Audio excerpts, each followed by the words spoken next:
Hi dear to family. ఈసారి new year కోసం ఇంట్లోనే హెల్తీగా ఇంకా ఈజీగా కేక్ చేసేసుకుందామా? దానికోసం ఒక కప్పు వరకు గోధుమ పిండిని మిక్సింగ్ బౌల్‌లో వేసేసుకోండి.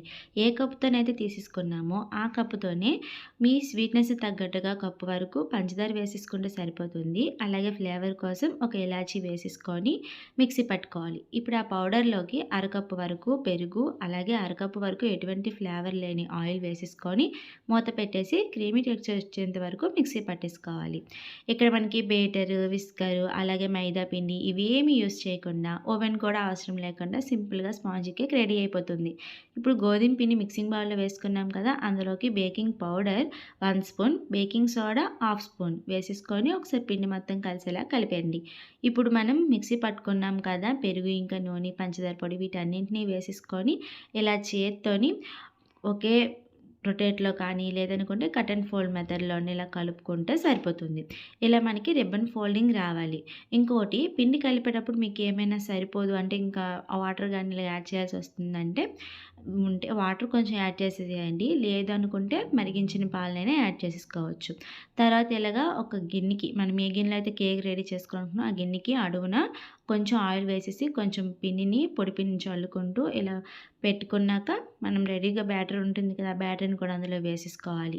అలాగే ఒక 5 మినిట్స్ ముందు ప్రీ హీట్ చేసేసుకున్న ఇలా ఒక మూత పెట్టుకునే గిన్నెలోకి మనం బ్యాటర్‌ని పెట్టేసి ఉడికిందా లేదా అనేది ఒక 20 మినిట్స్ తర్వాత చూసుకోవాలి. మనకు తెలియడం కోసం ఇలా చాక్‌తో గుచ్చినట్లయితే క్లియర్‌గా రాకుండా ఇలా అంటుకొని వచ్చిందంటే అది ఇంకా ఉడకలేదని. ఇంకో 5 మినిట్స్ ఆర్ 10 మినిట్స్ ఉడికించుకుంటే ఇక్కడ మీకు చూపిస్తున్నాను చూడండి. ఈ విధంగా చాక్‌కి ఏ విధంగా అంటుకోకుండా పర్ఫెక్ట్‌గా కుక్ అయినట్టు అనుకోవాలి. అంటుకోకుండా అంటుకుంటే ఇంకా కుక్ అవ్వలేదు అని అనేసి. తర్వాత చల్లారే వరకు పక్కకు తీసి పెట్టేయండి. ఇంకేముంది చాలా ఈజీగా ఇంకా హెల్తీగా మన చేతులతో మనమే న్యూ ఇయర్ కేక్ ఇంట్లోనే రెడీ చేసేసుకోవచ్చు. తిప్పు కొడితే 50 రూపీస్ కూడా అవ్వదు. బయట కొన్నామనుకోండి 150కి దాటే ఉంటాయి. ఎందుకంటే న్యూ ఇయర్ కదా స్పెషల్ కొంచెం ఉంటాయి. సో ఇంట్లోనే హెల్తీగా, ఈజీగా స్పాంజీ కేక్ అయితే రెడీ అయిపోయింది. చూసారు కదా! పూర్తిగా చల్లారిన తర్వాత ఇలా గిన్నెని బోర్లించి ఒకసారి ట్యాప్ చేస్తే గిన్నెలో నుంచి కేక్ బయటకొచ్చేస్తుంది. చాలా స్పాంజీగా ఉంటుంది. టేస్ట్ కూడా చాలా బావుంటుంది. ఇక్కడ నేను వెనిల్లా ఎసెన్స్ అంటే ఎటువంటివి యూజ్ చేయలేదు ఫ్లేవర్ కోసం. అలాగే ఓవెన్, బీటర్ ఇలాంటివి ఏమి యూజ్ చేయకుండా చాలా సింపుల్‌గా స్పాంజీ కేక్ రెడీ చేసేసుకోవచ్చు.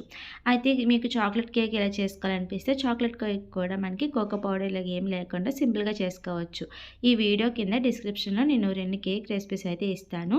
మీరు కూడా ఒకసారి చూసేసి ఎలా ట్రై చేయండి. ఎలా వచ్చాయో కామెంట్ చేయండి. Happy new year.